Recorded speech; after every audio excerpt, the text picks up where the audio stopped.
កំណាព្យទន្លេខ្មែរលំនាំបទភុជង្គលីលានាងនឹងចែងជាកាព្យជាទន្លេនានាក្នុងរដ្ឋខេមរាទន្លេបួនមុខជលសាមុខវែងអង្គចាបែងផ្លែងណទីមេគង្គមេទឹកមកពីទីបេ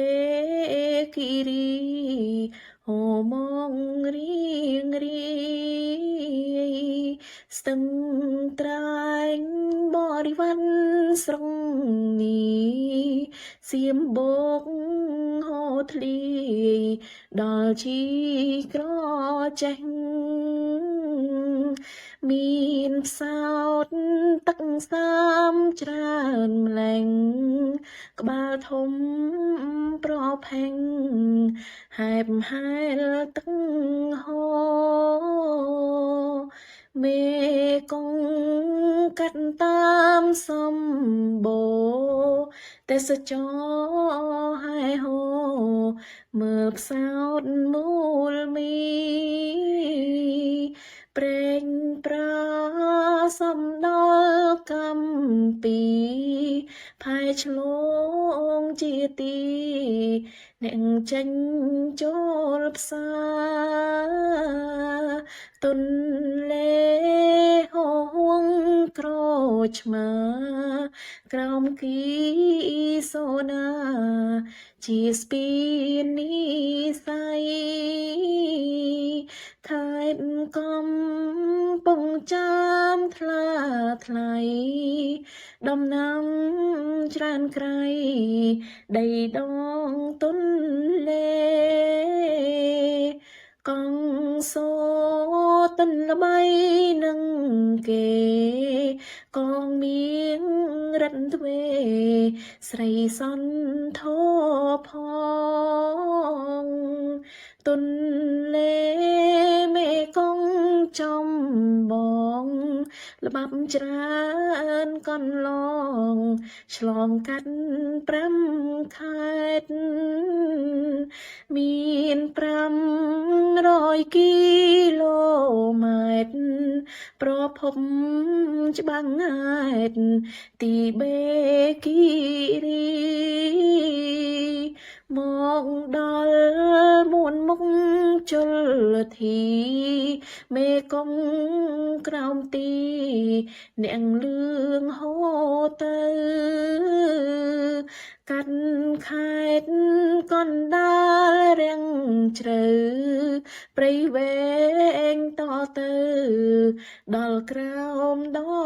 រាបមួយទៀតជាទន្លេសាបក្រុមរដូវឆ្អាបព្រោះសំបុកត្រីស្រោចស្រពខែទាំង8តែនីវាថ្មីនាំក្តីរំខានបើងបលឿនហួងប្រមាណត្រីទ្រាំពុំបានខ្លាំងខ្សៃជីវ៉ាបឹងទន្លេសាមអង្គចាលើទ្វីបលោកាពូជត្រីច្រើនក្រៃយើងត្រូវរក្សាដំឡៃទន្លេសាបថ្លៃការពារជលផលចំណកាំងដឹកមកដល់ត្រីចុងរចលរលងរលេងសប្បាយទីក្រុងភ្នំពេញពេលទឹកស្រកវិញតាមទំលាប់ខ្មែរអ៊ំទូកសំពៀងព្រៀងខែ អអំបងដែររីងរីកនឡងទន្លេបួនមុខអើងកងកំជ្រួញផ្ទុំផងខែពេញបរមៃប្រទីបបញ្ចេញរៀងស្មីសំសតន្ត្រីប្រគំកំសាន្តជាបុណ្យមានពីបុរាណពេលស្រុកសានត្រាននឹងគុណគង្គីនឹងគុណ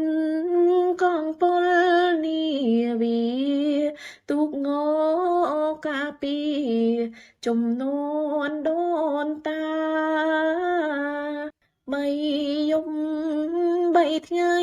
ខែមរាក្រុងស្រែចំការ